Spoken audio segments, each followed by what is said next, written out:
So, Jan, can I just ask, just from the perspective of partners and how they may or may not view, as a family, when supporting their partner going through a traumatic birth or not, but nonetheless going through cancer and pregnancy, how we potentially as a team can sort of best support, couples to be able to support each other and help identify potential signs that there has been an impact, not just on the mum having been the one that's diagnosed in pregnancy or postnatally, but also, from the partner's perspective, and what potential, signs to keep an eye out for that could be, an early indication that there is something there that perhaps will need an intervention at some stage.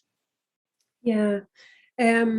I think it's maybe starting the conversation you said earlier about that preventative bit, and it's perhaps having the conversation antenatally or during pregnancy around these are the kinds of things that could happen, so bringing it to their awareness so that if they do experience it, you're almost like setting up the conversation to normalize that is a typical response, one of them.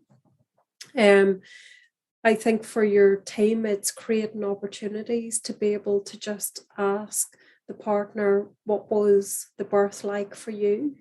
And that is asked in a number over the course. It's not saying ask it repeatedly, but that you create a number of opportunities to ask. Also watch how the partner behaves with the baby. Do they find it easy to make eye contact with the baby? Do they hold the baby close, or are they holding the baby away? When the baby cries, are they responsive? So it's maybe even then thinking and asking the opportunity, or asking and creating the opportunity. And notice, so what I tend to do is, rather than hone in on it, it's probably just say what you see.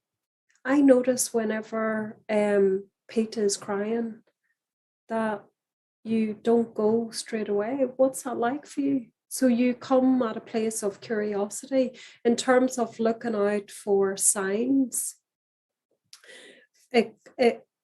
Again, that relationship with the baby, or the converse of that is that they never leave the baby, so the baby is always there, or they are checking on them multiple times, so that real hypervigilance. I guess the two things that I tend to see clinically are avoidance, super avoidance, which will be trickier in the families, for example, that you see, because they may not be able to avoid the baby. Or avoid some of those interactions, or wanting to pick the baby up. Another thing is anger, that they feel more reactive than what they usually do, or they may not necessarily be angry at the baby, but actually they feel resentful, or they feel blaming towards the baby. So I guess for you, it's listening to how they talk about their baby. Do they talk about them in a loving way? And if they don't, it's massively reinforcing that that's okay. Do you know that what I was saying earlier, you have a process of their adjustment and what's happening to them through their partner having a cancer diagnosis, but also then a baby in the midst of that.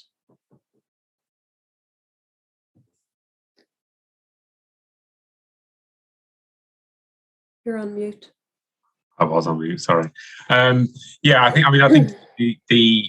think as we move forward, I think beyond COVID as well, I think even where many families will still be working from home as well, I think there is a higher likelihood, I guess, than there once was, perhaps, that when visits are being done with families, that the partner potentially could be around more than they once were, because they might be able to, sort of pop out if they're working from home and, come to an appointment and everything. And it is something we do certainly talk about to student health professionals when we do, have an audience with them, is to make sure that they do try and draw, and ask direct questions to the partner rather than asking passively, via the mum as to how, how they have found the birth, how they are, they are finding sort of, life as a first time parent, or as, being a parent again, to try and draw a direct conversation. But I suppose also it's looking for the signs of, I think, whether it is avoidance to answer the question, or whether it's just silence, or the I don't want to talk about it, thanks, almost is enough of a sign in itself to say there's something that needs to be revisited. And I think it is something that's come up in previous conversations, both with us as a team, and I think with us as with parents, is where that question is perhaps asked once, and if there isn't a response, then it never gets asked again, as opposed to it being revisited further down the line when there's another opportunity. And by that point, somebody's feelings might have developed a bit more, they may be more willing to disclose. And I suppose it's all with the ultimate aim. I guess that question is ensuring that if we have a mum who's going through her diagnosis, she can just as equally be worrying about her partner, and that indirectly can create more anxiety in her. Whereas if the partner does talk and is starting to know they have an avenue where they can discuss their feelings, and that it actually has been difficult for them, knowing they're being open about it can then actually bring a relief to the mum and bring down some of that anxiety. And I suppose it's creating that sort of, I suppose, that safe space for for partner and mum to equally share their concerns, and that it is all right to literally just sort of collapse into each other on the sofa and just say, yeah, do you know what, this is rubbish the way this feels, and it shouldn't feel like this. And I suppose it's giving themselves permission to feel like that, and to mutually be upset, as opposed to saying, well, I can't get upset because then that can upset her and she's got enough on her plate already. These are the kind of comments we do talk about, and we hear in terms of people not wanting to add further pressure and stress where there is already a lot. And the reverse is actually, it can help alleviate some of that stress. But it's hard to see that. Absolutely. And that's love, isn't it? That they, in that loving space, they want to protect one another by not contributing more stress. And it's trying to, as you say, create that space where they can both feel okay to say, even if it's like, this isn't what we thought it was going to be. It doesn't have to be a huge identifying, this is how you feel, this is how. It could even be, is this what you thought parenthood was going to be, by way of opening up that conversation with them.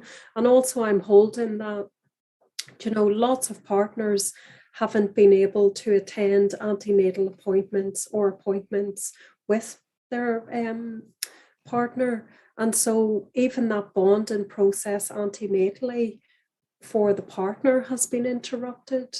And now perhaps there's a baby there, and they're having to work harder at doing some of the bonding ordinarily that they might have developed throughout the antenatal process.